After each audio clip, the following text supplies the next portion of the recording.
All right. Welcome to another edition of the Extra Point. It's 2 weeks remaining in the regular season, and we are still grinding away. I know that there's just a lot of action going across North Florida right now, especially in the Panhandle and in the Big Bend. We've got a lot of teams that pool within 500 over, I think, week number 9. And then we got a lot of teams that are like right there on the brink, like playoff hopes, just blowing in the wind right now, see if they can tack them down. But it's been a great season so far. I can't believe it's going by this fast, though. Yeah, Mark, it seems like that all the time, especially if you're winning. If you're losing, it lasts a long time. Uh, I've been in both situations. I understand it, but I think this after this season to get to the end, we'll get to the good part, which is the playoffs, getting to the state. So some teams can turn their uniforms in at the end of the next 2 weeks, and the others will just be getting ready to go. So I'm looking forward to that. And when they pick the brackets, that's going to be exciting to me. Oh yeah, yeah. There's just it's just one of those times where it's just like when you get to the last 2 weeks, like you feel like you can kind of start predicting the playoff brackets a little bit. You start kind of teasing the matchups, looking at the scenarios, the what ifs. So next week we'll have to jump into some playoff preview action and start looking at what we have. We still got a lot of stuff up in the air because this kind of extra bye week that was thrown on us at the end of the year to make up for the hurricane has a lot of teams really looking for a last ditch effort to try and solidify their playoff hopes. So there could be a lot of shakeups, but I think for right now we know who the big dogs are, and we know who the teams that are still contending in the area. So I'm looking forward to what's going to be a really good bracket for this area. I think we've got a lot of teams that are going to make, especially in the rural division, of course. I think we've got a lot of teams in this area that are going to be playing football well into November. So I'm excited about that. And then, too, we also have a lot of teams that are really just from a individual effort kind of level. We got a lot of teams that have what I would consider to be like all American talent that has been putting up all season long. So we definitely going to have to talk about those guys because I believe just the level of play this year has been on another level. Just hasn't been like other seasons, in my opinion. Ju? Yeah, I was waiting for you, Coach. I feel like we got a nice formula. We go Mark, Oh, Coach, me. oh, But okay. yeah, it says exciting time, like you all said, and so we get an extra week here, a little bonus. But you start to see the other teams. You think you got them figured out, but they've been waiting for district play, and then they kind of get into their bag a little bit, and you start to see some excitement, like JP2. A couple weeks ago, you might have thought JP2 was sunk, but they've emptied out the ship, and they're cruising right now. A couple other area teams with some big bounce backs. You look at Swanee, who, if the playoffs started today, would be in. They had a massive jump with that big win against Taylor County, and now the whole course of the season has changed. You're a 2-6 football team, but if the playoffs start, you're in, and that's all you got to do. You just got to do enough to get to November, and then, can you keep the dream alive? Yeah, it's exciting going in that direction. Uh, Trying to get to the playoffs. That's all it takes. Let's get me in the tournament, and then we'll see. A lot of these teams probably played a little tougher schedule than others, and might do a lot better in the playoffs than they would do during the regular season based on their schedule. And I think this year is no different than any other one. And I'm looking forward to that part of the season. I love the playoffs. It's just something special about that. Yeah, I think it's interesting looking at the matchups because there's a couple of teams that are in different classifications, so we're gonna get a new flavor of playoff football than what we're used to seeing, and I think that's gonna be awesome going into November because we're gonna get a chance to see some teams that, in my opinion, there might be a major collision course in one of our, I think, what is it, 2A or 3A, if those two teams that I'm thinking about can stay undefeated. Man, that's gonna be something.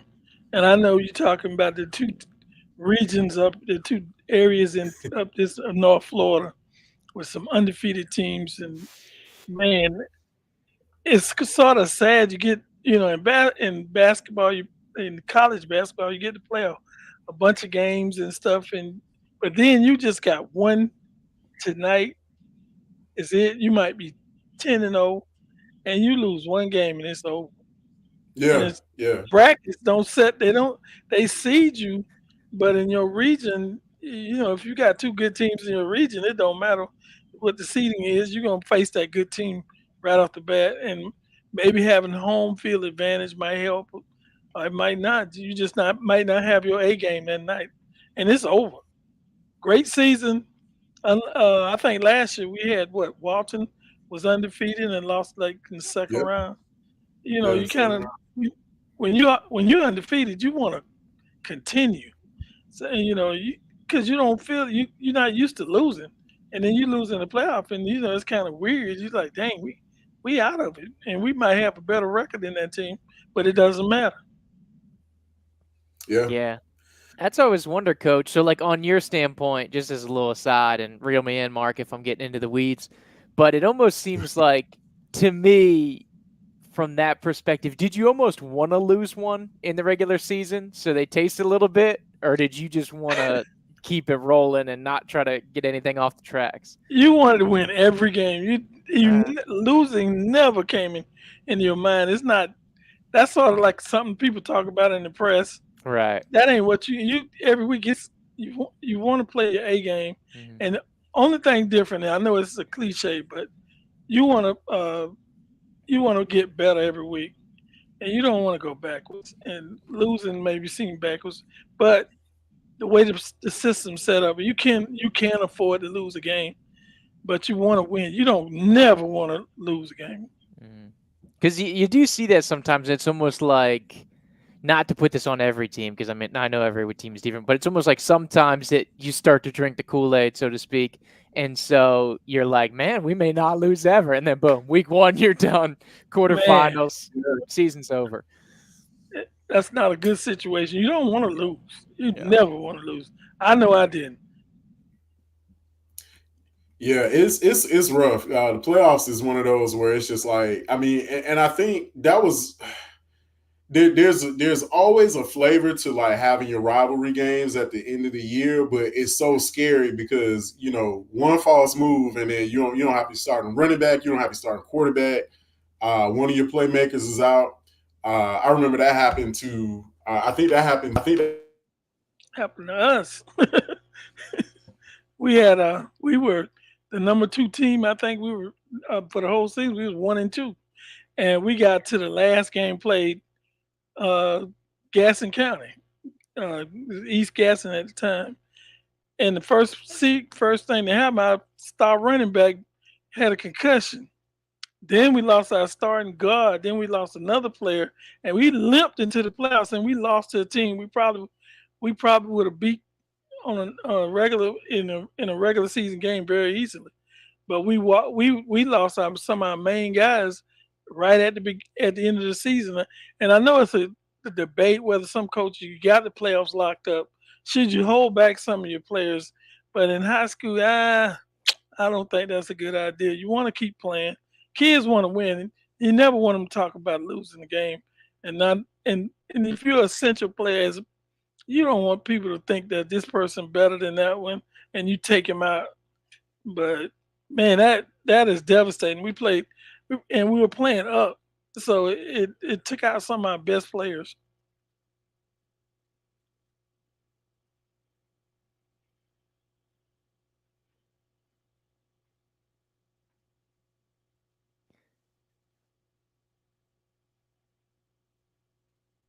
Hello, I think we lost you, Mark. Mark. We don't hear you. Mark, come back to us. I think he yeah, there sounds we out. go. Can you hear me now? Yeah, I think All right, I cool. think the coaches got knocked you off, and you were laughing, smiling. So Must have been funny, coach. Anyway, I'm back. It was an abysmal weekend last weekend. It was miserable. I know for the FAMU faithful and the FSU faithful. This one really was more so with FSU taking on Duke on Friday night. Of course, the streak was on the line. Uh, And then FAMU, I think just being able to take control of the driver's seat of the SWAC was really just kind of a goal that is in the way the league is set up. It's just kind of like that is the game you got to have. Jackson State could still stumble down the line, but I know this was one where it was just like I don't know which game was more frustrating to watch. I don't know if it was FAMU being up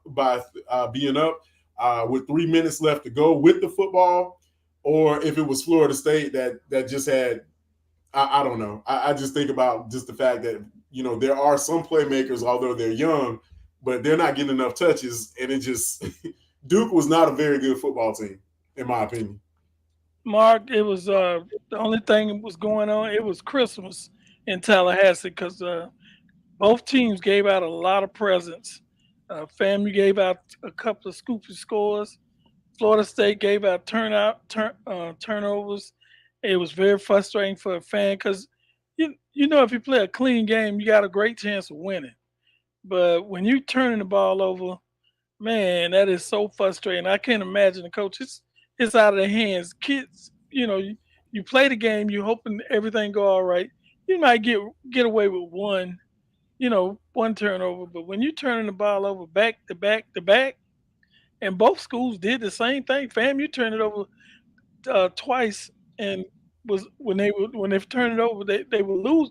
They were winning, and then they gave up two turnovers, and they were behind by two touchdowns. Florida State in the middle of the game, three turnovers by the quarterback. I mean, man, it's frustrating. It's just one guy making one mistake, and it's hurting the team. I know you don't blame one person, but turning the ball over, those turnovers hurt. Yeah, for sure. Well, to answer your question, Mark, I think it's pretty clear. You got one team that can score on offense, and then you have one team that cannot score on offense. So at least from a fan's perspective, you at least like to see people get in the end zone. You got a quarterback that can throw for 250 and 3 touchdowns. Granted, the interception, some other turnovers, but at least there's some excitement there. You don't have to rely on your defense and your special teams to win ball games. When your opponents score more than twice, you're losing every game. So if we're answering the question, we great coaches from afar, Absolutely. And I guarantee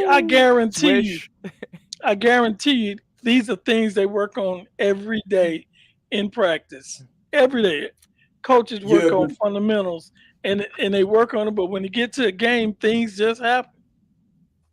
Yeah, I think about the pass where I forget the kid's name, but he was just open in the back of the end zone, just went right through his arms, which would have given Florida State the lead.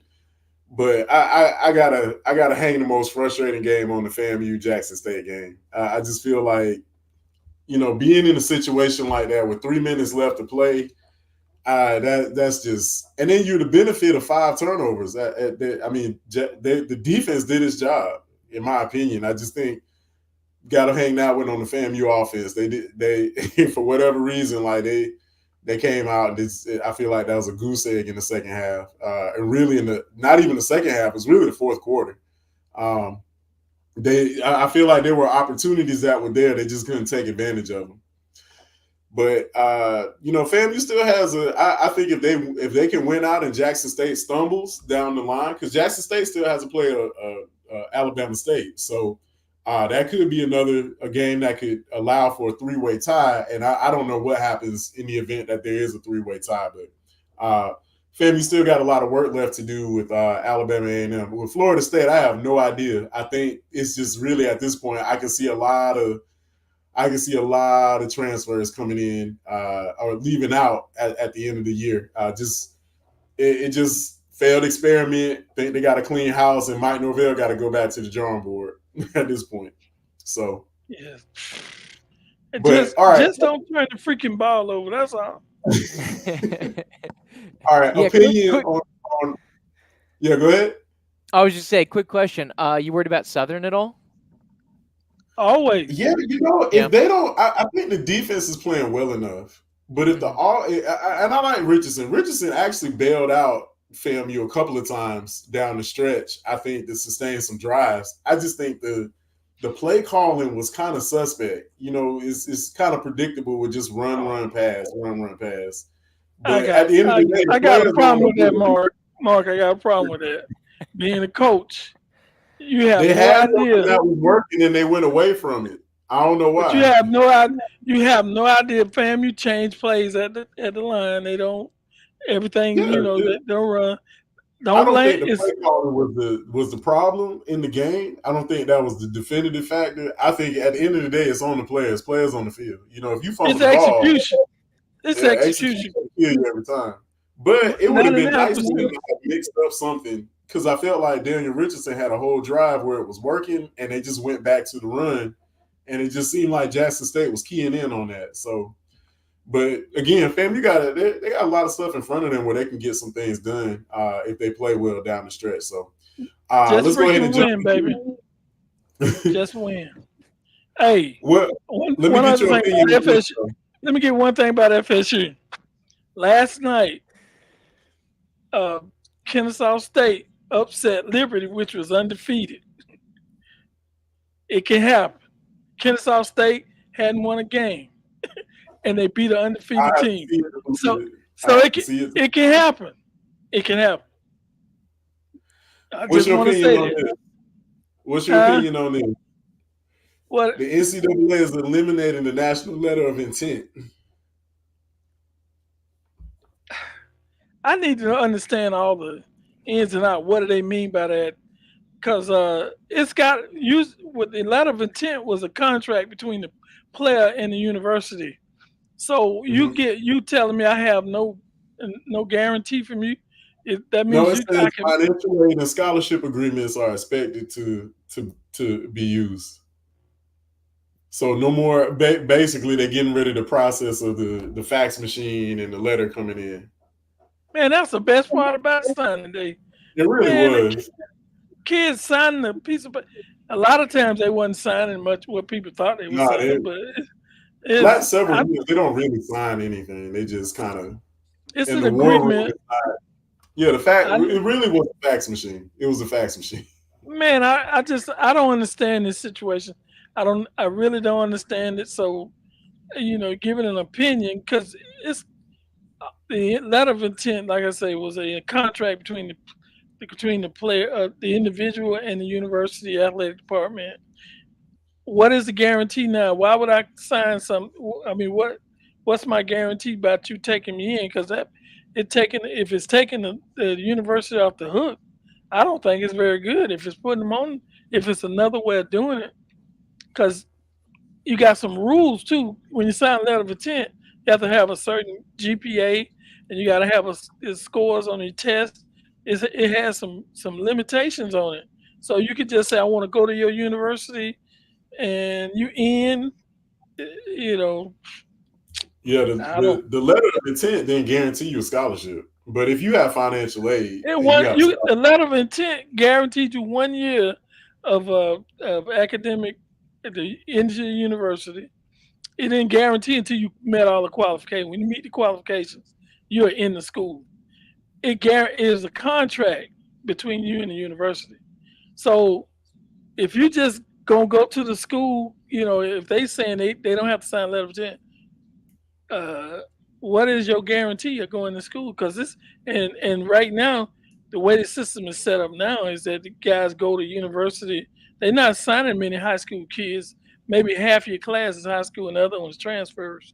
So I don't quite understand that. We need to look it up, read about it, and find out how the things work. Because the university's gonna want to guarantee they getting that 5-star player too. So it goes both ways. yeah, it's gonna be interesting. Yeah, I But heard they landscape, were. What say, Drew? I was saying, I heard they went to Coach. They got a new model they're going. That's kind of like a drive-through model. So you roll up to campus. There's going to be a window. And you say, "Hey, you got any positions open today?" They say, "No." You keep on driving. You come back the next day. "Oh yeah, somebody transferred out," and then they throw you a big bag of NIL money, and then you kind of roll on. You show up at practice tomorrow. That's the kind of model I heard that they were kind of kicking around. There's a whole lot of people gonna keep. I want to drive through the window anyway. Where some of these schools are, I'm not. I'm gonna let that go. I was gonna make a joke. I'm not gonna make any jokes about But The old car wash, right, Coach? just want to know if I'm guaranteed the money you promised me. That's the contract. I need the money. If I want to go to the school, this is what you say you're gonna give me. Yeah. All right, let's go ahead and jump into some high school football. Week number 9 in the book.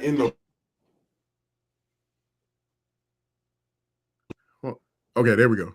Looks like yeah, we're back. So having some trouble with the mic That's a here. So let me the FSU people getting on your case by talking about this school. So let's go ahead and jump into week number 9 in the rewind. Florida High downs Madison 23-13, and really for the Seminoles, that win came at the right time. Yeah, Florida High. It seems like they're doing this. They're getting better as the season goes on, and Madison is always a solid team to play. Always one of the best teams in the area. And Florida High, hey, Coach Hickman, he got his guys going. They had one little stumbling block, but I think they're on the road to making getting ready for the playoffs in that tough classification in 2A to end. Yeah, they got it going all right now. I think outside of the Gadsden loss, they haven't lost since week 2, I think. So what is it, like 4 out of 5 or 5 out of 6, something like that? They've got it. And like you said, Coach, you see the growth from the young players, and then some of the senior guys like Broxton and Adams Jr. are really kind of pushing through. And then the run game's going too. And you can see they match up pretty well with basically any style of play. And they kind of controlled that Madison game. It kind of felt like they were keeping them at arm's reach. Madison would get close, they'd score again. Madison would get close, they'd score again. And, although it's a 10-point game, Florida High really kind of controlled the narrative there. Yeah, they did. I felt like, one of the things that makes Florida High just honestly a really good team is that they in my opinion, I feel like they have a good kind of sense of what they can do on offense, but defense really holds them together in the game. A lot of what that, I felt like that we saw, especially when we covered them a little bit earlier, is that, man, the Seminoles just they really rely on the strength of their linebackers to kind of get the job done. And there's a lot where, there's a lot to be desired on offense because, they're still young, still trying to grow up a little bit. But, for Florida High, I think it's just a lot of keeping things in front of them defensively. I mean, you think about it now, they went up against the number 1 team in the state. The way that they kind of held tough, at least for 3 quarters in the game, you got to think that gives them a chance going forward into the playoffs, especially because I think they have a date with Mosley to end the year. So talk about a tall order, especially, there's always the risk of not wanting to lose anybody or not wanting to get anybody hurt. But, for Florida High, I think they're just full tilt right now. And I think they're relying on the strength of their linebacking core.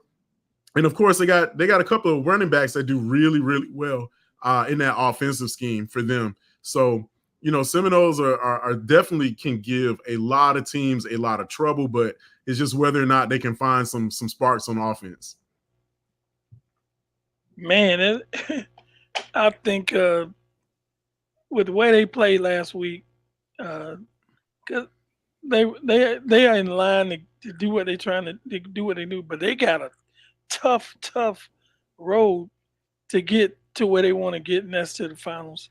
And I guess that's when they set up the classification, I don't think anyone thought that these teams that they have in front of them would be this tough. And they're having a great season, but they got tough teams ahead as the playoff goes. All right, moving across the board, McClay, a big winner, blanking NFC. We didn't expect a whole lot from this game, but I think it just had a lot to do with just the fact that, for McClay, they got a lot of guys back at the right time, and then they're still banged up in some key areas. BB Potter not available for the Marauders, but still, it was a great way to get some young guys a lot of reps. And McClay, for right now, they're still, I think points wise, they're still sitting in a good position. Yeah, this McClay team. I started the season off real well. I thought they was doing pretty good. The only shocker on their schedule is the game against John Paul, but they pretty been pretty consistent all year long. Pretty good football team, and when you get in the playoffs, you get a chance to revenge that loss. And it's I would love to see that game a rematch again. It was a close football game, and uh, when they played, so I'm not surprised to beat the NFC. They hadn't been very good this season, and so All right. the loss was not a surprise.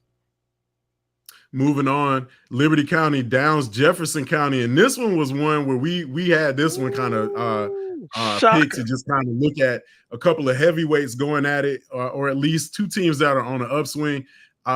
Liberty County has been so close in about 5 or 6 games. They've been hanging tough and just have come up on the losing end over and over again. And this was the night that they got it done.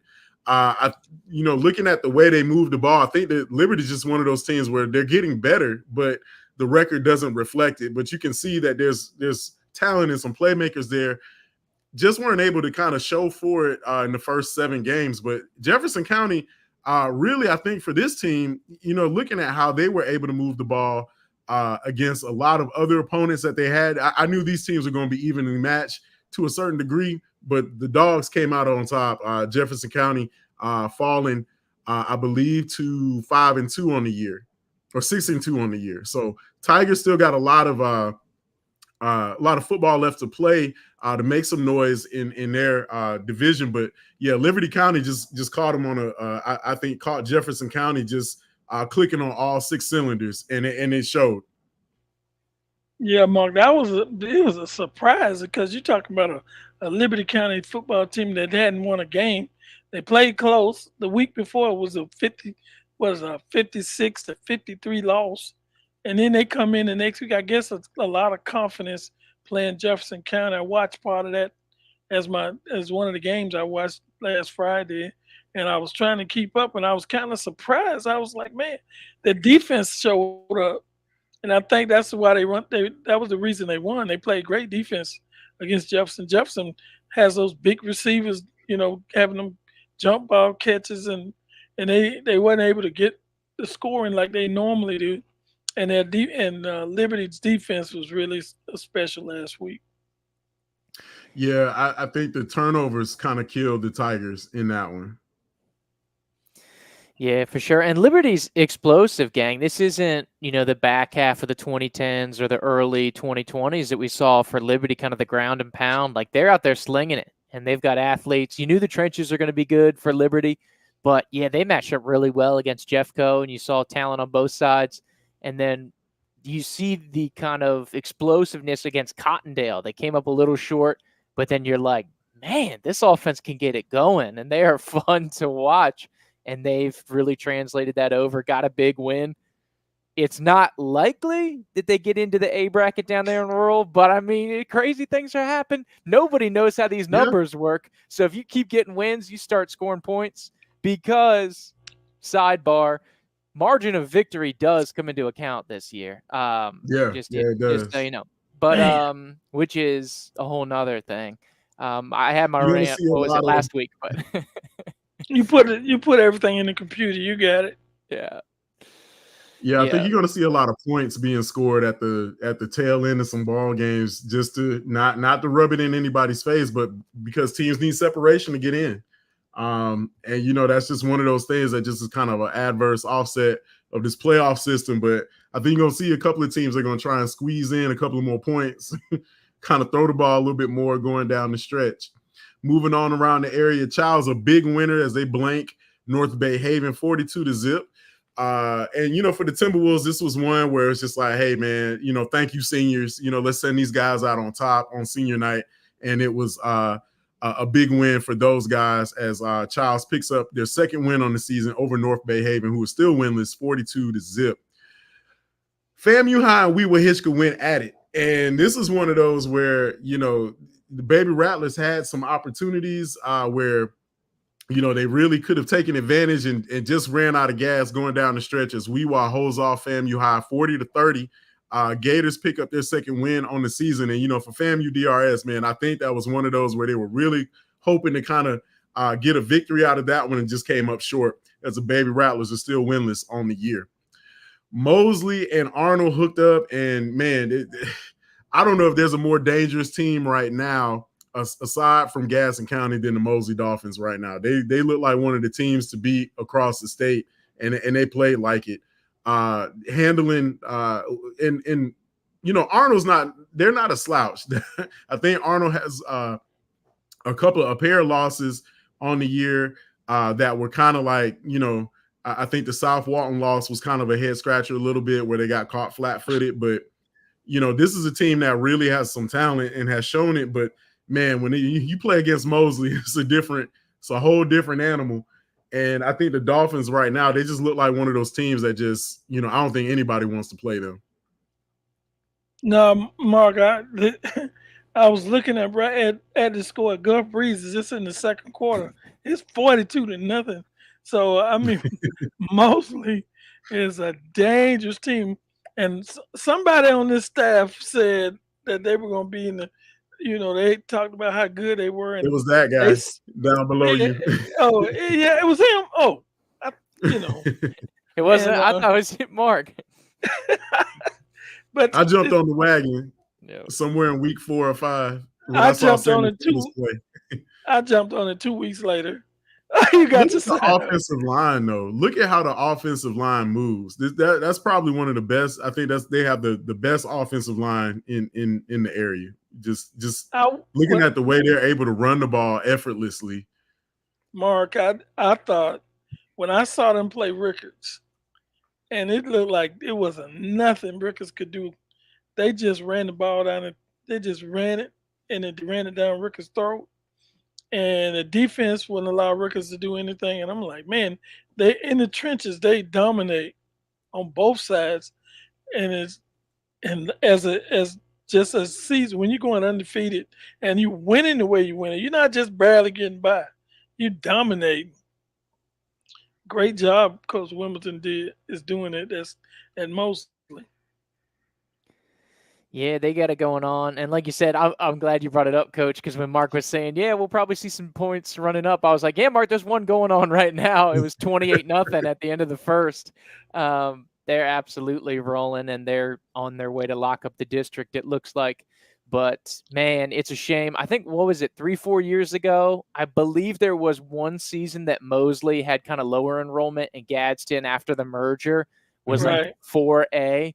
I would love to see Mosley play Gadsden. That would be a heck of a ball game. Just like you're talking about with the lines and the trenches, Coach. Yeah, that would be trench warfare at its finest. In the trenches, both of these guys, that would be special. Man, I'm looking at all of these scores. They run the ball, and they don't really have to throw it. They can just run it the whole game. No, I just like the way that their receivers block downfield for their running game. And Sammy Freitas just looks really comfortable in the pocket. It's hard between him and Bettenhouse on how they both are playing, just having awesome years under center. But Freitas right now is just playing on a different level. Against the competition level, he looked really good in that comeback win against Niceville. Moses got things rolling right now. Moving on around the area, we got Port St. Joe down in Franklin County. And, for the Sharks, I think you just can't put them down for too long, because it's just like they've been able to right the ship and turn their season around in a big way against Franklin County. And I think, for the most part, this is just one of those where you have a team that's just been in battle throughout the year and has used it as in my opinion, has used it as motivation to be able to kind of get everybody back in kind of sync with the way this team is built and structured. There's a lot of talent there. I just think there's just more so to do with just how you have certain things that you draw upon for inspiration. You can tell this team is playing differently now in the second half of the season. Yeah, Port St. Joe is a it's always been a tough team to play, and I just think they're not far. Franklin and them are close. They're not very far down Highway 98, and I wasn't surprised. I was a bit surprised at the score. I thought Franklin would play a little better, and the Sharks look like they ready to go on. I don't know what their situation for as the playoffs goes, but it looked like they recovered from a slow start from the season, and now look like they're a pretty good football team. Yeah, they made a big jump. I think they went from like 25th all the way up to like 17, 18. So that helped them out a lot. And they're on the fringe of jumping into that playoffs because, they only take the top 16 now. Yeah. If it weren't for the reschedule, which is a whole nother thing, but if we started the season or the playoffs as they had intended with the 20 teams, Port St. Joe would be in, and they got it going on. And, of course, the trenches are looking good. They ran for 300-plus last week on a good Franklin team. Eli Harris, the junior, he got 2 touchdowns, I think $150, something like that. But the run game has really kicked in. And like you all said, there's playing Port St. Joe, and there's playing Port St. Joe at home. And for those maybe not as familiar with them, it's kind of like playing Wakulla. There's playing Wakulla, and then there's playing Wakulla at home. Well, the coach is from Wakulla. Yeah, there you go.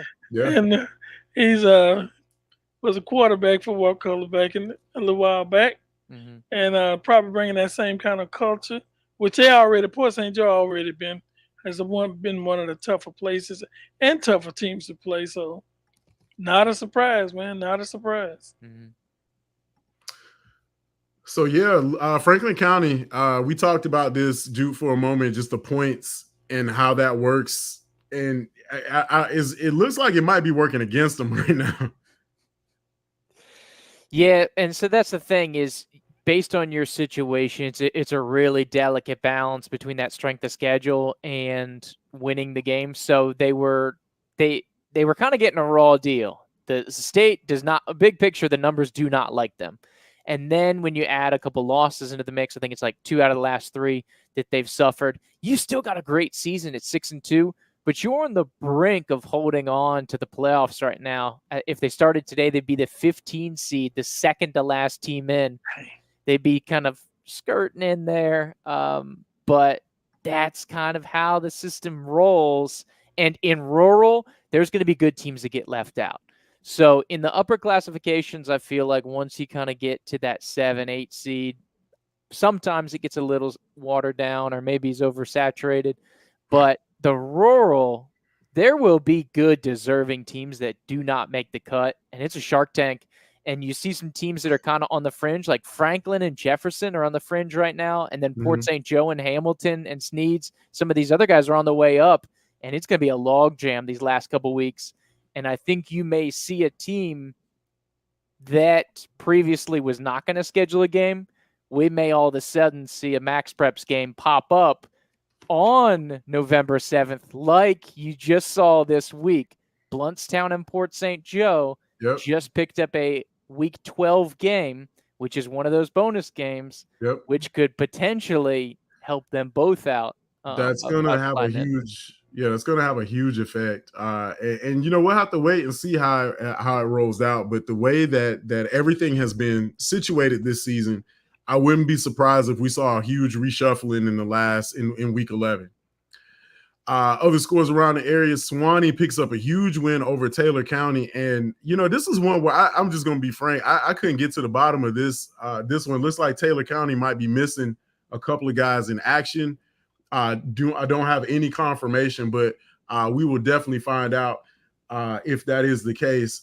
But rushing the ground game was everything for Suwannee. They were able to just have superstar by committee, putting up a total of 260 on the night, led by Jadarius Horn. The senior had just had an amazing night, 2 touchdowns. And I think I think this is third or fourth game with 100 yards plus. But just a great night for the Bulldogs as they were able to handle business against Taylor County in a big way. And, hopefully Taylor County, I think if it is true that they are missing some guys due to injury, or hopefully they can heal up, because they've got a major date with Gadsden County to round out the year. And that's going to be a monumental game as they have to hit the road to play the Jags. But Taylor falls to, I think it's 6-2 on the year, and Sewanee gets their second win on the season. And looking at the way that Taylor is situated, this is one of those where, they're going to need those guys back and in action and healthy if that is the case. Yeah, you always want all your guys when you're getting ready to go to the playoffs. You might can afford to not have them during the regular season at the end if they got little nicks and bruises. But when the playoffs start, you want everybody ready to go so you can feel good about your situation. You don't want to go to battle without your stars and without players. You want to be full boom. You don't want to go out there and you have an excuse, because it's a bad feeling looking for a guy to reach for him. He can't. Oh, he hurt. He can't go in. Right. And you got a good team, and you just want to be well prepared to play in the playoffs. Yeah, and of course they're in a really tough 2A. Region 1's absolutely loaded. I talked about some of the higher classifications being a little oversaturated. This is not the case. If playoffs started today, Taylor's in the 6th seed, so they would play Pensacola Catholic. If they drop down to the 7, they would have to play Bowles, who's 7-1, and they're rolling. If they drop down another spot, they'd have to play Gadsden again, round 1. And then you look at the other side, if they won a game and jumped up a spot, they would have to play Mariana. All those games would be on the road, either at Mariana, at Catholic, at Bowles, or at Gadsden. And it's just brutal in Class 2 Region 1, regardless of how you cut it. Yeah, I would call Class 2A region, 2A first region probably the toughest in the state, top to bottom. Just when you look at the number of teams, I think you could compare together. It's just when you take Gadsden, Mariana, then Bowles, then Catholic, either one of those games could be, either one of those matchups could be one of those where either of those teams could pull off the win. Given the talent level. Catholic's playing great ball. Mariana's playing great ball. Gadsden, of course, got the number 1 ranking. But this is all going to be ammunition for the playoff preview show coming up next week. We'll put that together, see how we can get as much information as we can. But finishing up some week 9 scores, we got Wakulla beating up on South Walton 37-7. Really, for the War Eagles, that was another win that came at a great time as they get ready to play another district opponent in Baker County this week. So for the War Eagles, I feel like that was one of those where you had to have one, and they were able to get one. Wow, that Wakulla is a perennial playoff team. They always do well, and they use the season to get ready for the playoffs. They're always winning. And they have some quality players there also. It's a tough place to play. If you coming in to play a game, I don't know what their rankings as far as the playoff goes, but you do not want to play a playoff games down there. It's tough to play. Yeah, for sure. And that helped Wakulla a lot. If they would have dropped this one, especially with South Walton's record, I think not reflecting them as well as they are this season, like Wakulla could be in the danger zone. So that was important for them to take care of business, which they did, and shut down a really explosive offense for South Walton, led by J.D. Brown, who's having a fantastic run here in late September, early October. Yeah. I think that's going to be one of those things. We'll have to see what shakes out with the War Eagles as we get into week number 11. But other than that, Wakulla moves up to 5-2 on the year. And South Walton, it's just been difficult playing away from home, but they fall to 2-6 as the War Eagles are a big 37-7 winner over the Seahawks.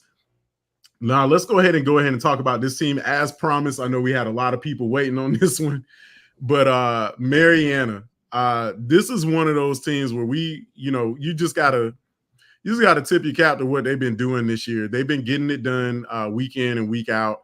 And one of the things that, I think that, really stands out about this team is not necessarily, Amari Clemens, but it's been their quarterback play and their offensive line, along with, kind of some of the other role players on the team. They've been, there's a different guy that can step up and get it done. It's not just Amari Clemens that's been able to play great ball for Mariana this year. And I think, one of the biggest things that stands out to me about their defense is just how quickly they close the door. They once they find, like, whatever they can pick up on as far as being able to take your running back out of the game, make your quarterback uncomfortable, they do it, and they keep pressing on it the entire game. They don't switch up. They just kind of put their foot on the gas, pin their ears back, and just get after it. So, Mariana has, we just got finished talking about how, tough this region is, but to me, they're still one of the teams to beat because nobody has been able to figure out how to get penetration with this offensive line unit. And then, of course, with anytime you've got Clemens in the backfield, he's going to make plays, but making the first guy miss. But this is a team, just watch their offensive line. They just seem to play in complete one another. Well, Mark, one thing I'm noticing is the passing game is picking up, and that is scary with Clemens in the backfield. That is a scary proposition because if I stop the run, attempt to stop the run by loading the box up, they got the ability to throw the football, and that is very hard to defend. I want to see some of these players. I want to see the games they play, and it seemed like one of the more exciting teams in the area, and just watching the highlights, man, what a season they have. And I mean, they got it all. They got everything going. Their defense is playing well. Their offense moves the ball. They can run. They can pass. One of the more complete teams in the whole area.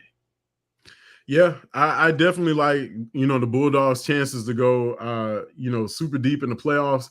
I just think that it's just a matter of, can they, just like most of our other teams, not necessarily staying healthy, but can they keep the momentum going? Because playoffs is a different animal. And, for the most part, this is a team that still is just now, I would say, after years of being dormant, this is a team that's getting into uncharted territory at creeping up on 10-0. Man, when you can run and throw the football, you the problem. Everybody else got to figure it out. Yeah, and even against Holmes County, which is known for the line, and that's a big strength of the program this year, it was that line in the trenches, both sides. You see, whether it's in the pass, Kennedy and Roberts and the rest of the offensive line just giving so much time, whether it's creating running lanes or whether it's giving RJ Mays an opportunity to sling it.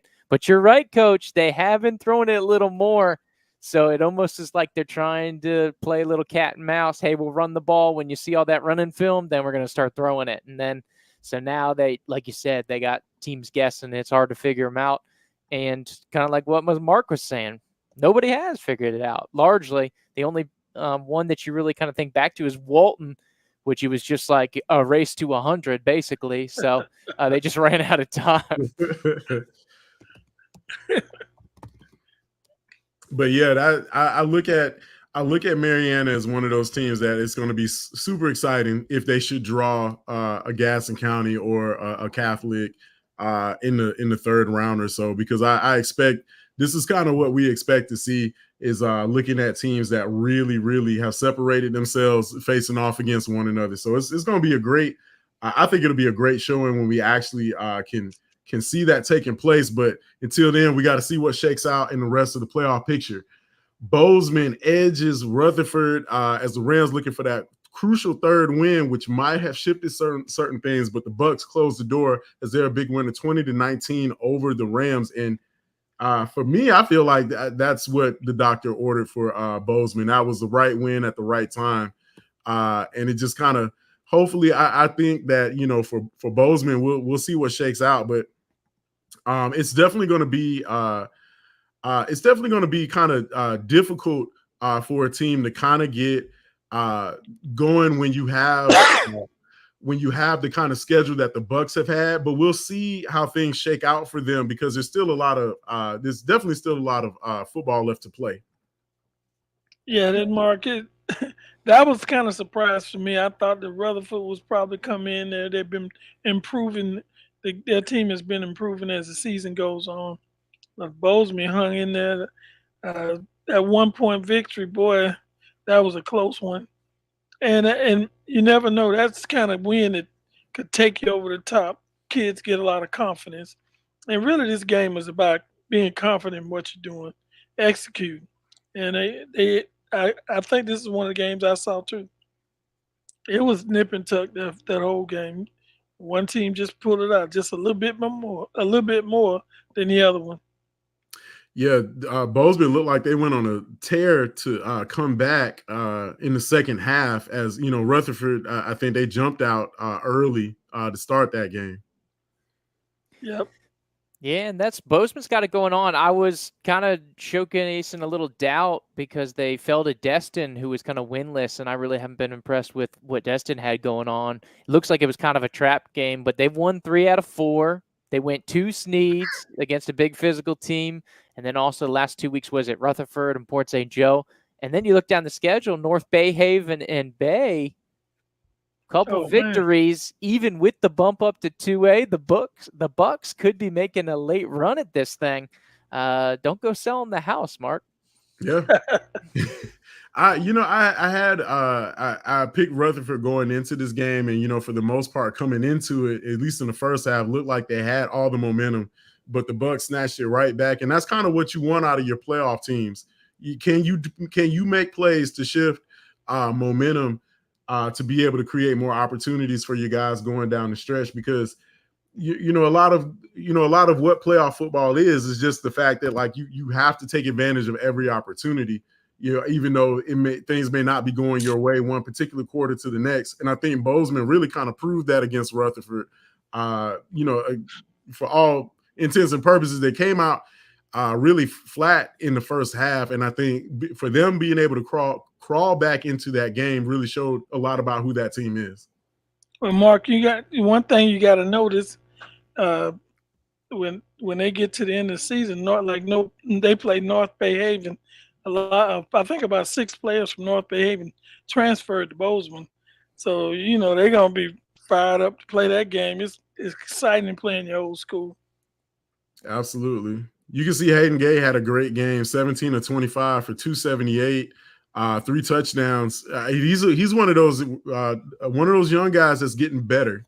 I believe that he's definitely got, as a sophomore, definitely got the makings of being able to turn into one of those great Bozeman quarterbacks like we've seen over the past couple of years. But yeah, just a great win for them. They were able to get the job done against a very scrappy Rutherford team, and I think that kind of showed a lot. Rounding out the slate, we have Walton, a big winner over Bay, 41-31, and the Braves really, in my opinion, I think that really kind of showcased a team that it kind of ignored the record. They played some tougher competition, but Bettenhausen's just been having an awesome year for Walton, and catching Bay at the right time really proved to be one of those wins that they needed at this time of the year. Yeah, it looks like they average about 40 points a game. Like, I mean, every time you look at Walton, they're putting up at least 40 and 50 maybe sometimes. So you got to bring your A game on offense when you play them. They're a tough team to stop, especially when you have a quality quarterback that can slang it all over the field. But a bit not these two teams are pretty. I thought they were pretty even going into this game. They just couldn't keep up with the points. Right. So you kind of get a way to see how for Good me commercials. caught that one a little bit too early as they're trying to stop screen share, but I wouldn't mind if Amazon jumped in on the 4Q, circular clientele. But yeah, you can see Bettenhausen had a great game for Walton. Just really looked comfortable. Really just playing like one of the premier quarterbacks in the area. Yeah, and that's another team that had to have it, Mark. They're in the bottom half of that Class A or 2A Region 1, and it's really volatile from that like 7 to 11 standpoint. Mm-hmm. You got Freeport and Bozeman on the outside looking in. You got a potential crazy situation where if South Walton beats Catholic and then Walton beats Freeport, you got a 3-way tie for the division, and then you go to the old tiebreakers. So Walton had to have it against Bay. Bay's good. They're clinched the district. But Walton, that was huge, and it put themselves in a really good position to keep the train rolling. Yeah. Yeah, I think that for the most part, we're going to see how things shake out as far as where they fall. But I definitely see this as being one of the more solid playoff teams in the area. But let's go ahead and talk about this game. This one really was one of those where we had it circled in red, but Lincoln taking on Niceville, and Niceville jumped out to like a huge. I think Niceville jumped out to a big lead early. And slowly but surely, Trojans just never said die and crawled back into that game. And they made it a good one. Yeah, I was watching this and kind of got away from it because I thought it was kind of over. And when I looked up, the score was Lincoln and Titan. And I guess you can never give up on the Trojans. They're always playing. They're a tough team. They battle. They didn't just give this game away. It was a tough matchup for them. And it looked like it was close enough for them to they had a chance to come back and win it, and just couldn't pull it out. Yeah, and that's kind of the beauty of this Lincoln squad is they're dangerous on all levels, and you can run away from them, but you can't run away and hide. So Niceville, I think they were up 24. Mark, I think the number was 31-7. A big lead. And then they put it on lockdown. Lincoln chipping away, like you said. It was a little bit in the run game, a little bit in the passing game. Defense was contributing. They stepped up big. And then Niceville, they actually took the lead late, 35-31. And then Niceville, I think they scored with 15 seconds left or something like that to kind of seal the deal. But I think it reinforces the point that Lincoln's here. It's the big three in that Region 1-5A. It's Lincoln, Niceville, Mosley. Kind of take your pick. I think one of those is going to be a really good representative for us coming out of Region 1 when you look at the state picture. Yeah, the biggest thing about Lincoln, I think, is that they have the defense to get it done. In my opinion, this is one of those where they find themselves in different situations, but they seem to work very well by being able to find out what the other team is doing and then be able to, just make adjustments. And it showed in the Niceville game. They figured out what Niceville what Niceville's plan of attack was, and they seemed to make adjustments coming out in the second half. And then, of course, Sims, you can see that huge bomb right there, turned it on, and he looked more comfortable going into the second half of the game. I think Lincoln, the strength of this team is how they adjust surrounding that good defense that they have. True. Maybe he's feeling a little better about the future, Mark. I think he recently picked up a little Mississippi Valley State offer. So he's like, okay, I think let me give him some game tape here against a really good program. And I think I like what you said earlier and this is a program against Niceville, another program, right, when you think about here in North Florida. And largely, since they resurrected the series in 2013, 2015, partially on their own, partially with the reclassification, I mean, there's only been 1 or 2 games in the last 8 between these two. There was one-sided, but, I mean, Lincoln's been there the whole way for the last, coming back to 2016. Although the record hasn't really panned out, they've been in these ball games late, hanging around with Lincoln, and then even last year, of course, getting the big 2-touchdown win. But, they're right there. And kind of funny side note, Niceville is actually number 1 in the region over Mosley, despite losing to Mosley. That's so crazy. That is something's wrong with that. Wild. Yeah, that's the point. That's the point. Something is wrong with that. That is, if I beat you, how in the world are you gonna be ranked over me?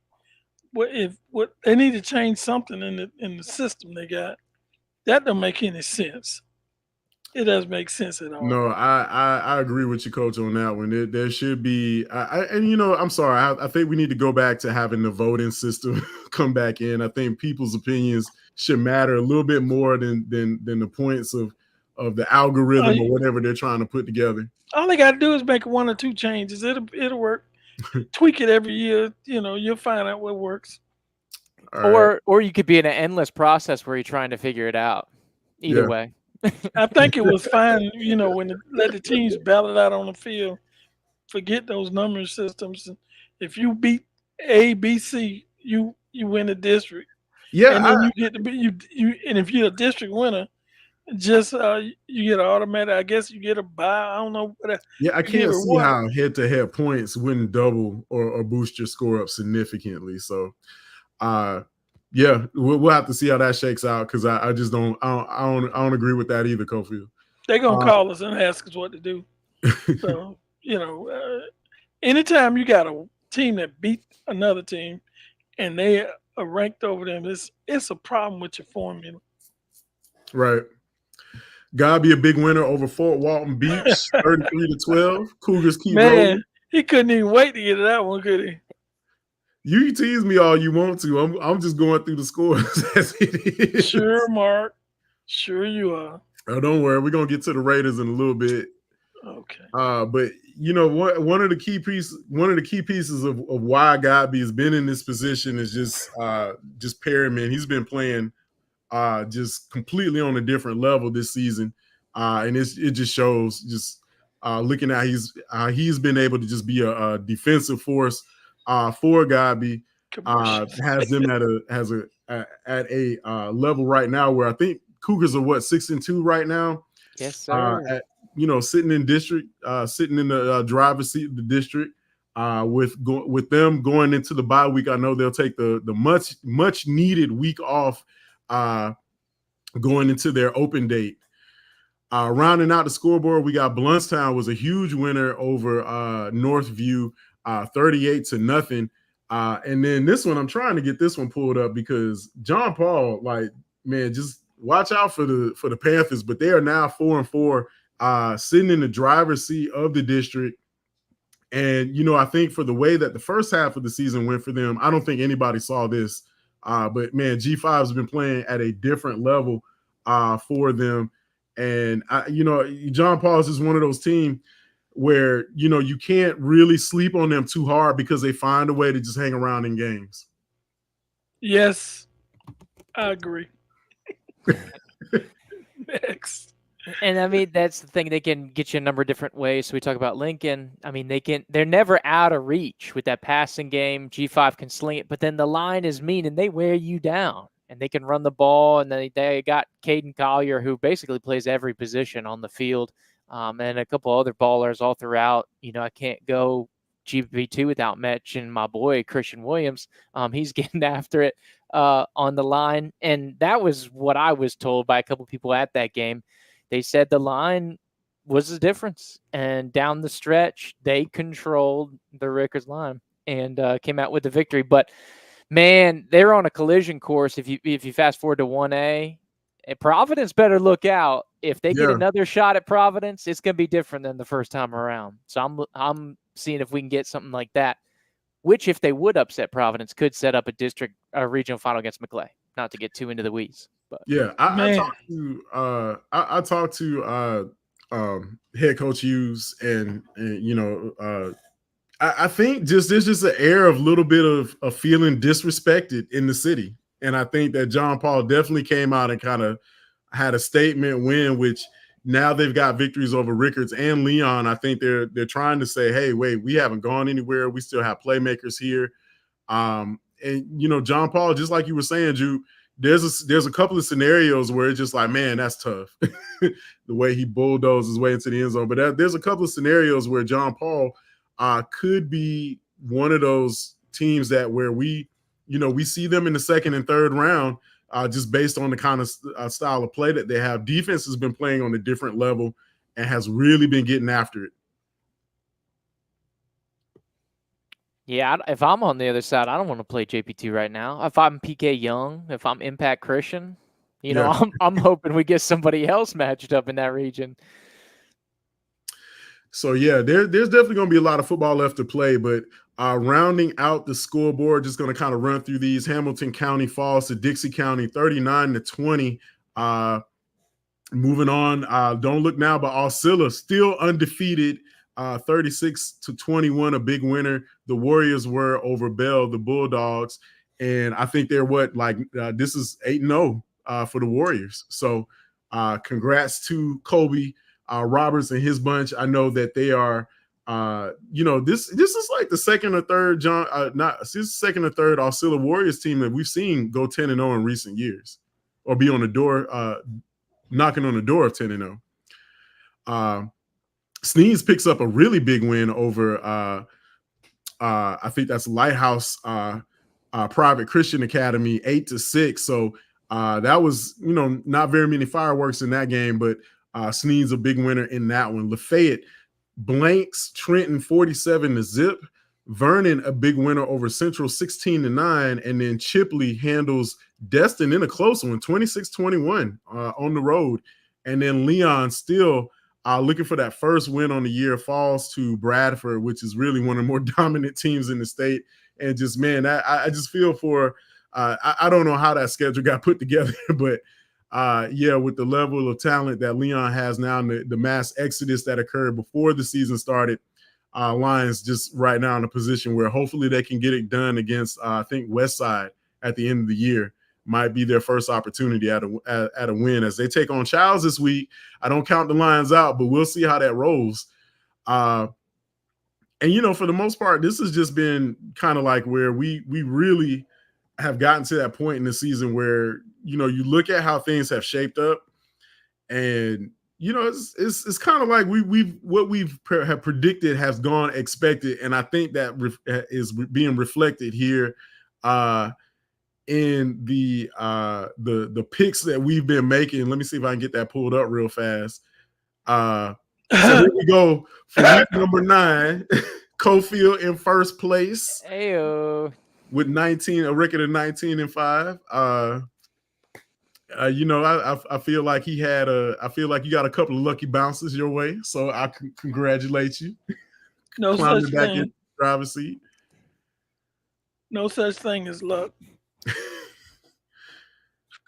But for the year, and Jupiter, you quickly went to that.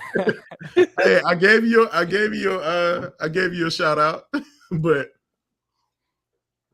take a sip of the championship. Yeah, there he goes. I only had a few picks. But hey, this is close. We are like right there. I think what is this, like a couple of points in between each other? So I'm gonna see if I can hold on this week. I'm gonna overtake out both of you next week. So, and hey, big picture, I mean, realistically, we're all 73 plus. So we're all hitting 3 out of 4. We in the money, right? Yeah. So not bad. I mean, if you're over 60, I feel like you're living pretty good. So, we got a pulse on these area teams, right? Yeah, definitely. But it's time to go ahead and I call it put up or shut up time. I guess as we get into week number 10, the schedule, as we start to run down some of these games, this is going to be crucial. And, for the most part, there's a lot of questions, we have only 16 and 1R are they advancing? The answer to that one is yes. Matt, there's a lot of playoff implications here. And, Brett, I don't know. And I think that's the biggest thing is what scenario does Taylor County not make the playoffs? I think for the Dogs right now, it's just a matter of can they finish the season, healthy? This is going to be a huge game going into taking on Gaston County. And, I just think with the way the Bulldogs, the past couple of weeks, it just obviously looks like, they've got some a couple of pieces missing. And this is a hard time of the year to not be having some of your main guys. It's always tough. If that is the case. We need to look into that. Maybe we'll look into that and find out for sure. Yeah, we'll give Coach Eli. We'll hit up Coach Eli. We'll find out what's going on. But it'd be really tough to answer the question. It would be very tough for them to miss. They're 11 points clear, and you'd have to have Freeport or Bozeman jump up. The only thing that could really put you seriously at risk if South Walton wins the district, if they could upset Catholic this week, that would give. So think of it like college basketball. So right now you talk about like bid steals, and you have like Yeah. Right. these bubble teams. If that's the nightmare scenario for Taylor County, because if things play out as they should, even if Taylor County drops the last two, I think they still don't drop below 7. I think they're in a good comfort. I think that Jacksonville team is going to get somewhere in rate. Probably Baldwin will get that 8th seed, but it would take a nightmare scenario of South Walden upsetting Catholic to get them the automatic bid, which Hmm. on tiebreakers could potentially give them the district. Right. Um, and so I think that coupled with 2 losses and Baldwin beating down there, I think they've still got one more game in the district against Jackson. So if they were able to get Jackson and finish out their season strong, but like if I had to put a percentage on it, I mean, maybe 10% Taylor County doesn't get in. Yeah. We'll know next week, right? No. Yeah, I see the We Bulldogs won't. playing in the postseason. Regardless, I think it would take an active guy to keep them out. But this coming up this week is going to be a tall order. 71 Gaston County taking on 6-2 Taylor County. I can't go against the Jags at home. I definitely like the way that this offensive line and defensive front is nasty. I know that they have taken the I think they were off last week and kind of used it to rest up. They're missing one of their key linebackers who broke his leg in the Florida High game. And that may not make a difference. This team is next man up, and Coach Ellington has been very big on that. Give me the Jags at home. I'm with you on that, Mark. I'm going with the Jags. I'll make it 3. They're going to be missing Macho. That's your boy, the middle linebacker, Mark. But I think they got enough to keep it rolling. Give me Gadsden. But as a sidebar, if Taylor County wins, it goes a 3-way tie in the district and is absolute madness. So Yep. don't rule it out. Moving on, we got Arnold taking on Rickards. And this one is going to be played down on the beach where the Raiders hitting the road. Really, this one's going to be close. I look at the way these two teams match up very well, have played similar opponents both in Mosley and a couple of other teams out in the Panhandle. And I think for the Raiders, it's just can they pick up a road win? And that's been kind of I think their Achilles heel of this season. And for Arnold, I think that they're going to be looking for really to kind of add bolster to that 6-3 record to kind of round out the season. This will be it for Arnold. I think they're trying to make a statement, especially going into the playoffs. Give me the Marlins in this one. I think Rickards really kind of got exposed last week and just hasn't been faring too well on the road. I'm going to have to go with the Fish down on the beach. That was a close loss. Maybe a couple of things break their way to one, but I'm going with the Raiders in this game. Yeah, they had a good game out against Fort Walton on the road, and Fort Walton's a stone's throw from the beach. I'm feeling the Rickards. Raiders, I think the line's got some good film to watch. Carlise Price with a little bounce back. See if Ben Henry can get it going here offensively. But I think Rickards looking for a good one. Both these teams even matchup 6 and 7 right now in that region as far as the rankings go. So it should be a very good game either way. All right, moving on around the area, Bluntstown taking on Holmes County, and this one's going to be another good game. Both teams evenly matched, in my opinion. Where I think the advantage here just might be Bowles Stadium out in Bluntstown. I think I'm gonna have to go Tigers on this one, but I think it'll be low scoring. I definitely think it'll be close. I think Bluntstown. I don't think. I think the real question is will either team get over 25 points in the game? I just don't see that happening, but I see Bluntstown maybe by 2, maybe by 1, potentially a field goal, but I think it'll be close. But give me the Tigers. But Mark, I'm gonna have to go against you this time. I'm going with Holmes County at Bluntstown. I normally would pick Bluntstown, but I can't catch it if I keep picking the same schools. My goal is to win the outright on our prediction. There you go. Coach is going for it. I was going to hop on there anyways, but I'm going Holmes County as well. I know Bluntstown's won 3 straight, but I like the line for Holmes. coming out of that Mariana game. I think they're going to be kind of juiced up, ready to go. So I think would be considered an upset. So I'm taking the Blue Devils. Okay. Well, we had all these agreements. We was all locking arms, hand in hand last week. Now we on opposite sides of the fence.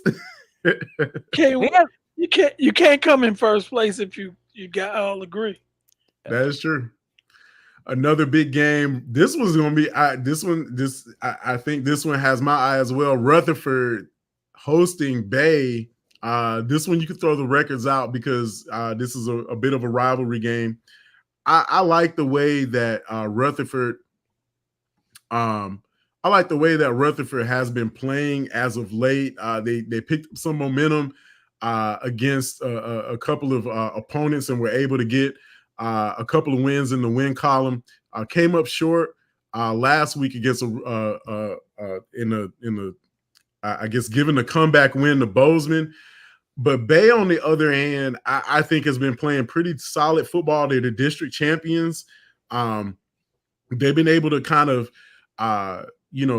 eke out a couple of wins here and there. I think the thing with these two teams is that it's a home game for both. I mean, and Tommy Oliver.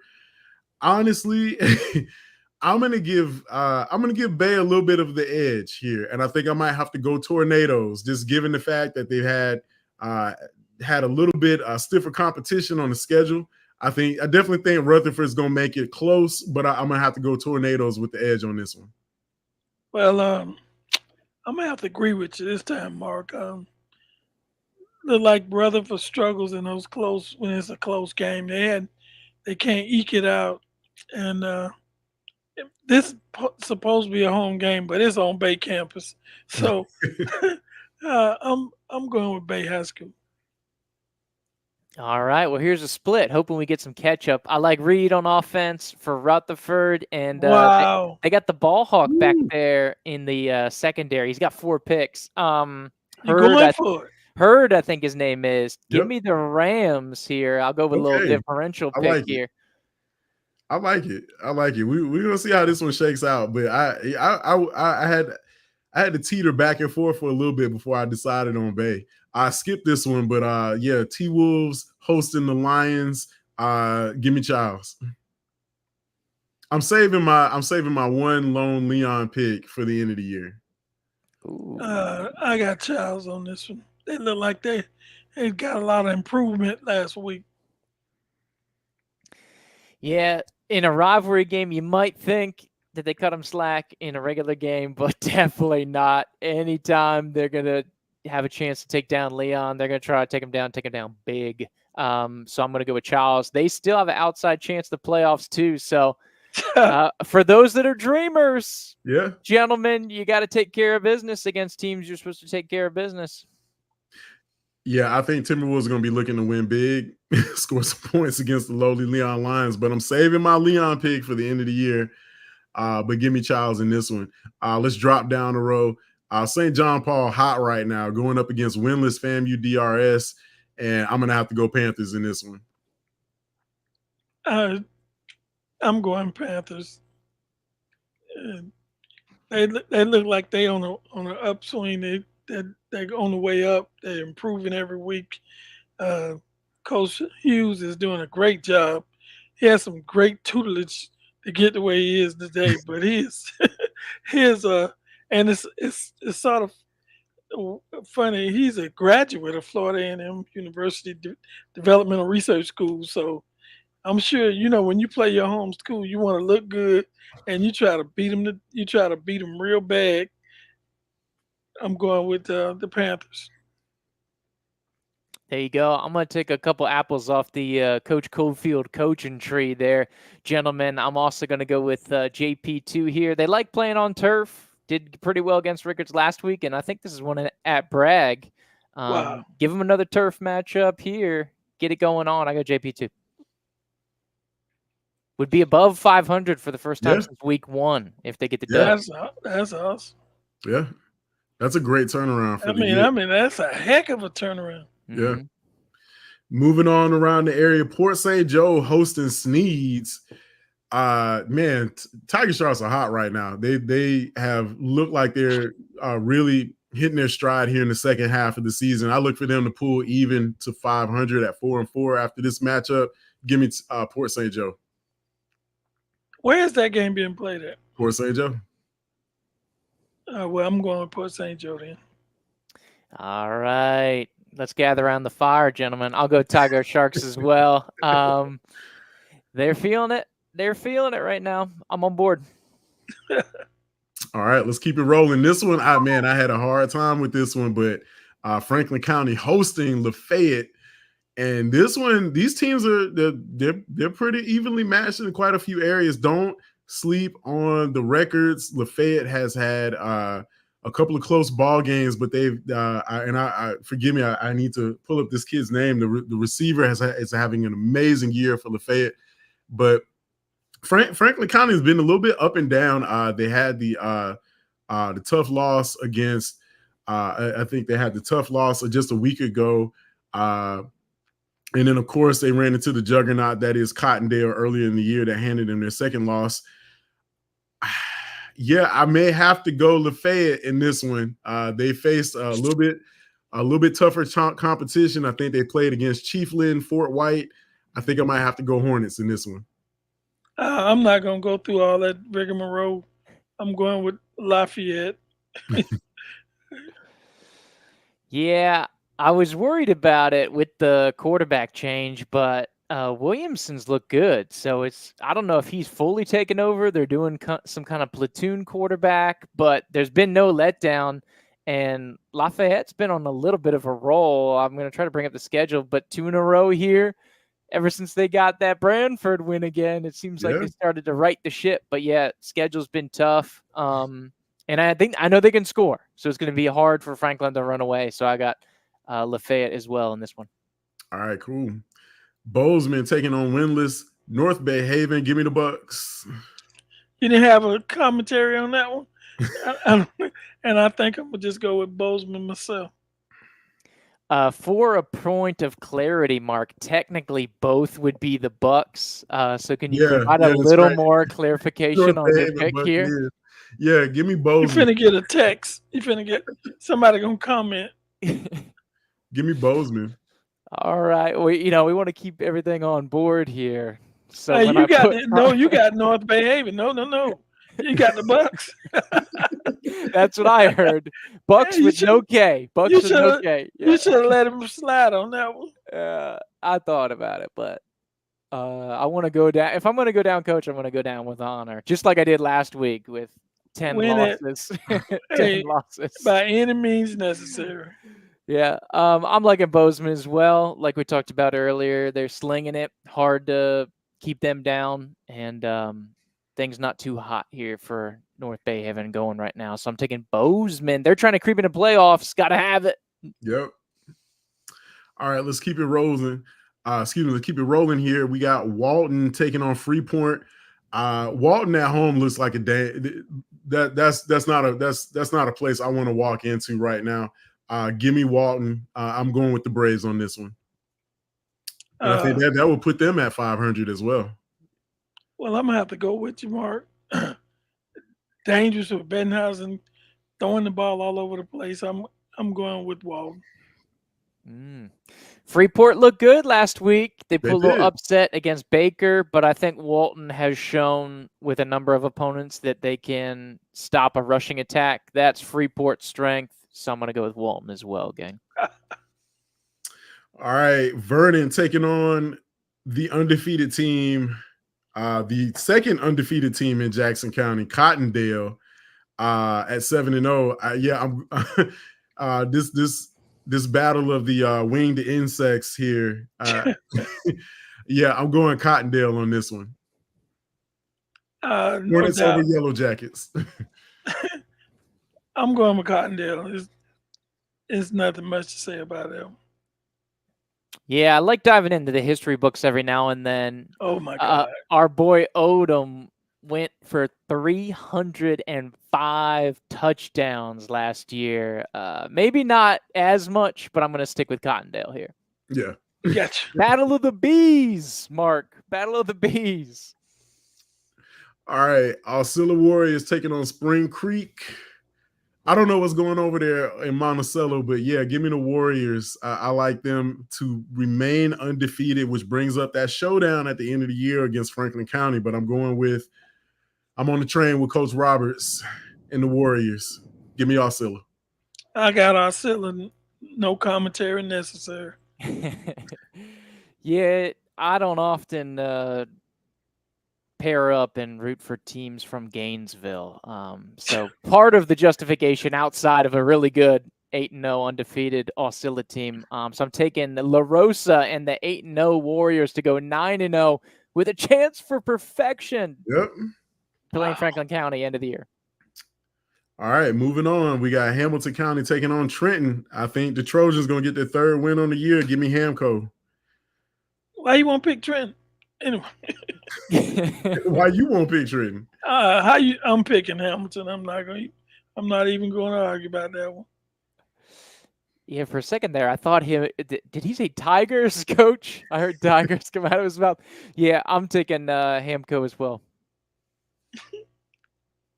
There's a tough one coming up. Yep, Jefferson County taking on Branford. Yeah, I'm going Tigers on this one.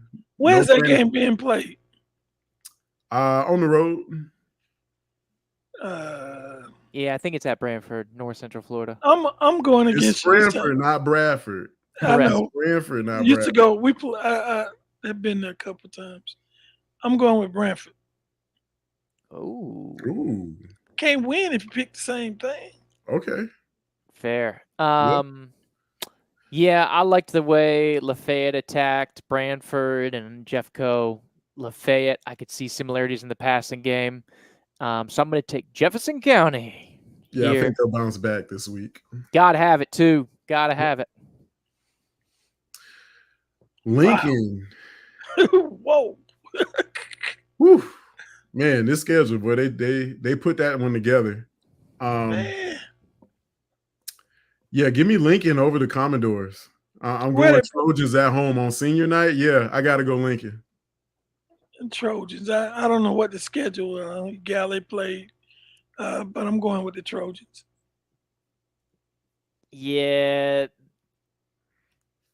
I'm going to go contrarian here. I know it's a long trip up from that Melbourne area. Yep. I know they may or may not have lost some pretty significant players to Cocoa, but they got some dogs down there, and I think they can really sling it on the line.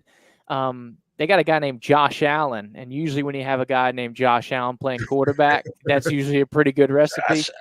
So I know my buddies at Lincoln are going to like it, but I'm going to go with the visitors, and I think it's O'Galley. Yeah. I may or may not be pronouncing that right. I think it's French in origin. Oh God. So I look at I think Trojans have played a little bit better competition. I'm going Lincoln. I think they saw that they could run with the best when they took on Niceville last week. I think the defense is going to come out and play angry. And they're going Lincoln. This is one of the things we don't talk about, but I know Cox is shared by 5 different teams, but Lincoln considers that very much like, nah, we're protecting this house. So I'm rolling with the Trojans on this one. And I think they pick up win number 7 on the year. Did I pick the Trojans already?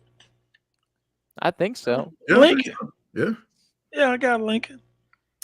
All right, this was going to be a tough one. McClay taking on Deerfield Windsor, and they always have tough matchup. Yeah, Deerfield's they look pretty strong this year. I think one of the things that that I saw is that they've got really, really nasty offensive front. That has paved the way for that ground game. McClay missing some key pieces in the linebacking unit. We'll see who comes back, but man, this one's going to be hard because McClay looking to close out this last home game of the year for them against Deerfield Windsor. But I'm calling it here. I'm gonna step out. I'm gonna say Marauders protect their house. They find a way. I think between Bashir's and Grant, I think they find a way to get it done. McClay rarely loses at their home. It's a rare occasion, and I can't imagine anyone coming in there and beating them. So I'm going with the Marauders. Oh, I'm going to become Tallahassee's villain this And week. you and you're the voice of the But I'm separating my fronts. Yeah, I like Seals, the quarterback there, and the running back Jones. They can do some damage. This was a wild one. I think Deerfield took it last year, if I'm not mistaken. Yeah. I think McClay had the lead, and then Deerfield came roaring back. I think it's going to be a really good game. But I hope our boys prove me wrong and are ready for the challenge for Deerfield. Because I think, Mark, they finally got some kind of home stadium situation, if I'm not mistaken. I know they had been kind of very nomadic, but I thought I had saw that they had gotten that locked down this season. Oh, okay. Okay. But yeah, Deerfield did very well against Valwood, where we saw McClay struggle, even though they were at full strength and at home. So I know the Marauders going to have their hands full, but they're going to have to play 4 quarters of football here to come out with the dub if they want to. And I'm not sure how this works, but yeah, McClay's going to have to still keep running full tilt because they are not in the driver's seat in their district. They trail behind John Paul, and this is one of those where it's going to be a money game. You're going to have to figure out how to get some points on the board and see if you can steal one against a very tough Georgia opponent. You don't like playing your Georgia opponents at this time of the year, but that's how the schedule drew it up. So moving on around the area, Madison County taking on Apopka. But this game's at Boo Hill, and Apopka is not the Apopka of old. I like Madison in a bounce back game. That's a tough one. I didn't do my research on these games, and I'm trying to look at who Apopka lost to. I'm gonna have to go with Madison on this one. Yeah, I thought about it. I like the team they got down there in Apopka, but excuse me, I think Madison's got just enough. I'm looking for a bounce back, and then I think factor's big here that they're playing at home, gentlemen. So I'm going Madison County as well. I figure if I keep picking Madison, they can't not get it. So they had a little bit of a rough stretch. The schedule's really picked up, but I like a bounce back here, like you're saying, Mark. At the Hill. All right. I picked Mosley. Is the head coach Tommy Good Jones? pick. That's good. Hey, it's already 48 to 6. We can just X this one out. I don't think we're counting this one. Hey, man, I picked Mosley. That's one of my. That's fine. I think we all picked Mosley. Dolphins by 50. Moving on. NFC taking on Zarapath. Eagles draw 9-1 Zarapath. 8-1 Zarapath in the last game of the regular season.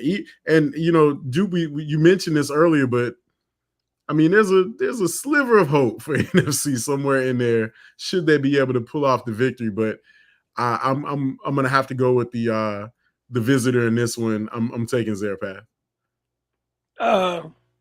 North Florida's had a terrible season year, and I don't think anything's gonna change this week.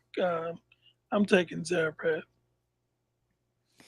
Yeah, Zarapath came up here and gave one of our other area teams trouble. It's escaping me when they did it. I think it was week 5, but they can sling it. Durham and Bryant are the real deal. I think the passing game is going to be a little too much for NFC. They're going to have to score some points. You're going to have to get 40+, take down Zarapath. Yep. Wow. All right, moving on around the area, we got South Walton. Man, I'm glad they get a home game because this will be their third and final one on the year, but they get Catholic, who is absolutely playing on a different planet right now. Unfortunately, even though I know South Walton is getting that home environment, I'm going to have to go with Crusaders on this one. Yeah, Mark, I got a chance to see Catholic play 2 games. They are very physical, a tough football team. It'll be very difficult for South Walton to take them on. They handed Walton one of their worst defeats of the year, and they are a very good football program. So I'm going with Catholic. Yeah, an opportunity for a little chaos. If South Walton wins, it creates a three-way tie at the top of the district. But I think a little too much in the trenches here. I'm going Catholic. But we could get a little 2-for-1 special because if Catholic locks up the district, these teams could be playing in a couple weeks, first round of the playoffs. The projections have them in the same neighborhood facing off. So we could do this thing all over again. Yeah, we could. This is what makes it so fun when we get close to playoff time. Swanee taking on Atlantic Coast, and here, let me check and make sure where that's being played. I think Swanee is back in the doghouse again. Nope, the Swanee's on the road against Atlantic Coast. Stingrays not too familiar with their style of play. I did kind of take a look competition wise. They're kind of hanging right there in the middle and I think Atlantic Coast is, if I'm not mistaken, let me take a look. I think they're 7A team. Big school. So, but yeah, their schedules like Terry Parker, Mandarin, Jackson. I think I may have to go with Atlantic Coast on this one, simply because the Bulldogs don't have much success away from home. I was hoping you'd go with Swanee, but I'm going with Atlantic Coast also. When you said that schedule they play, I was like, oh, they playing some pretty good football teams.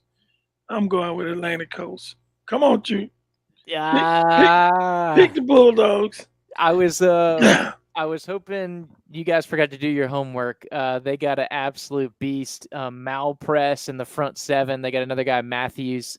I think Malpress is on the edge. He's headed to Middle Tennessee. These guys are mean in the front seven, and I think the defense is going to be enough to get them by Swanee here. So I'm going to take the home team, Atlantic Coast.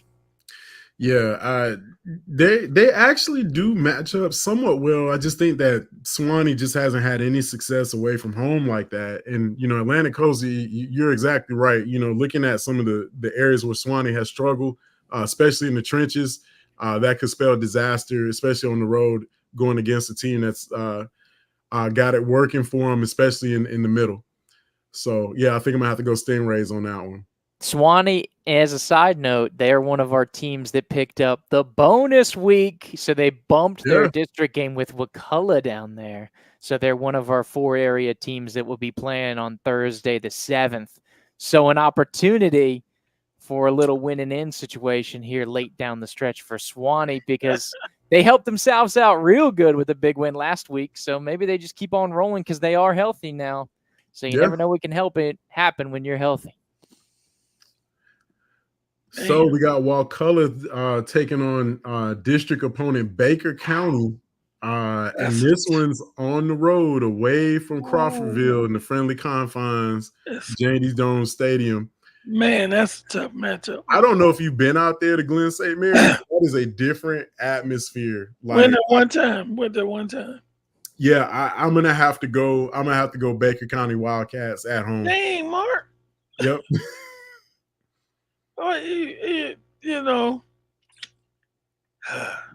It's I just can't imagine Wakulla going into that place and taking a victory. But guess what? I'm going to pick Wakulla. Let's go. But upset. There you go. That's championship mentality right there. Got to go for it, man. As he sips the sweet tea, the championship tea. That's for the deep cuts, the people that were really liking that last week for the real ones. Yeah, I'm liking Baker County. They got Mitchell and Jackson on the line. I think it's going to be little too much. Combined, these two guys, 24 and a half sacks, guys. And yeah, to your point, I remember when Rick went out there, what was it, the 2020 run? Yeah. Went out there to that game, and that atmosphere is wild. There's nobody around. All of a sudden, 2 hours to kick off, all these people show up they start crawling out of the woods. Yeah, out of nowhere. And that place gets rocking. That's one of a really fun I-10 corridor atmospheres that we have here, kind of just outside of Jacksonville. Environment too. It's a great stadium. Yeah. But this is going to be a playoff game. Obviously, the district's locked up. I forget who won that district. But these two teams both fighting for at-large bids. So it's going to be important, but I'm going to go Baker. Long-winded response as always. Yeah, we'll have to see. I think on paper, on paper, Wakulla, they can give teams a lot of fits if Cleese gets going and has the protection there. So I just know Baker they're a different team when they're at home. Rounding out the schedule for week number 10, Weewa taking on Jay. Royals, I don't know what's gotten into them, but I'm going to have to go Jay. Royals sitting at 7-1 over 2-6 Weewa. I think I'm going to have to go Jay in this one. Mark, I guess I'm going to go with you on Jay because 7-1, it looked like they were pretty impressive. I forgot who they knocked off earlier that I was shocked at. So in the game, where is the game being played? Jay. I don't think it matters. It does matter. It's at Jay, Coach. It's at Jay. Yep. I got to go with Jay. I got to go with Jay. Yeah, I'm going to go with my guy, FSU baseball commit, Cameron Odom here. Of course, in baseball, 3 strikes and you're out. And Jay has burned me twice already on my picks. And I think you're thinking of Chipley. I didn't go against him after that. I think Chipley was the game that you're thinking about, Coach. They both went in. I think it was 4-0, 5-0, and Jay looked real good. So I'm going to go with the Royals here. They got me twice, not 3 times. We all on Jay. So, hey, I'm not going against them again. They shocked me that time. They beat Chipley pretty bad, too. It wasn't a close game. That's the only team in the state that can score on Chipley, evidently. Yeah, it was a blowout. I was like, man, what happened to Jay?